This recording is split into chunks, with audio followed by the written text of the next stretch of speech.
সেমাই তো সবাই খায়, তবে আজকে যেটা বানিয়েছি সেটা নবাবদের প্রিয় নবাবী সেমাই।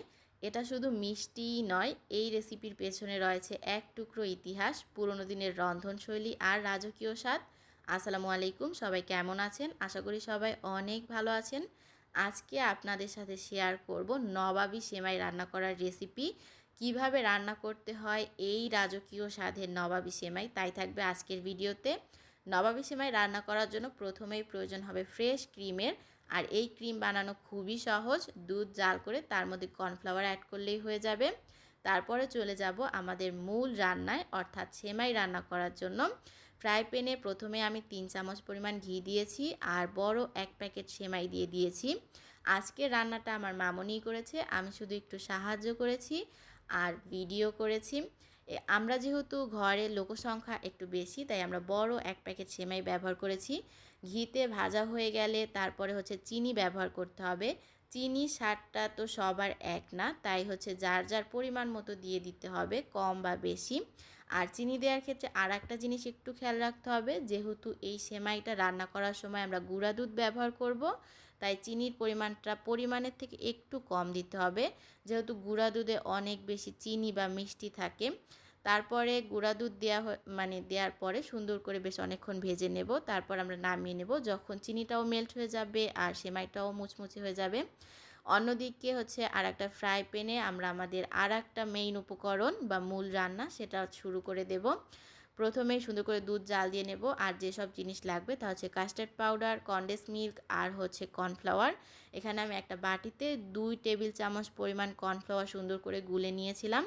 অন্যদিকে দুধটাও জাল করা হয়ে গিয়েছিল, তাই তার মধ্যে 1 কাপ পরিমাণ কনডেন্স মিল্ক ব্যবহার করেছি।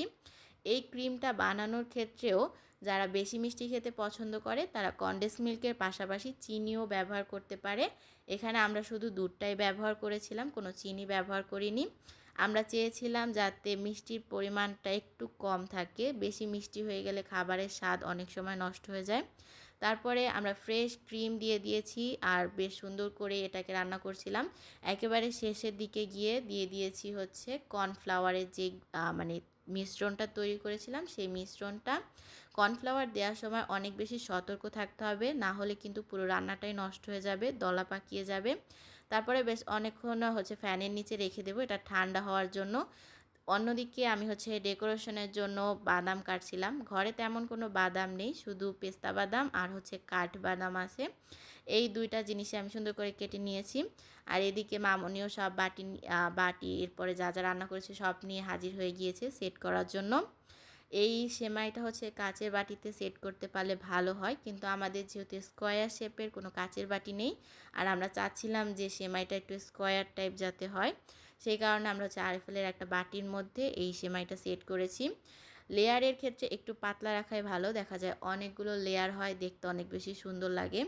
আমরা মোটামুটি মানে মোটাও না আবার পাতলাও না, মিডিয়াম রেখেছিলাম লেয়ারগুলো, তাতে আমাদের 5টা লেয়ার হয়েছিল।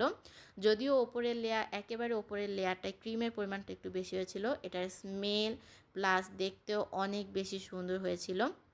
যাই হোক, এটাকে আমরা রেখে দেব সেট হওয়ার জন্য ফ্রিজে। এটা মিনিমাম 3 ঘন্টা রাখতে হয়। আর এদিকে ফ্রিজে দেখি যে আমার আন্টির অমূল্য সম্পদ আছে। যাই হোক, আমরা এটাকে ওভারনাইট রেখেছি আর দেখুন কত সুন্দরভাবে সেট হয়েছে। এটার স্বাদও অনেক বেশি হয়েছে, আসলেই রাজকীয় স্বাদ হয়েছে। তো সবাই ভালো থাকুন, আল্লাহ হাফেজ।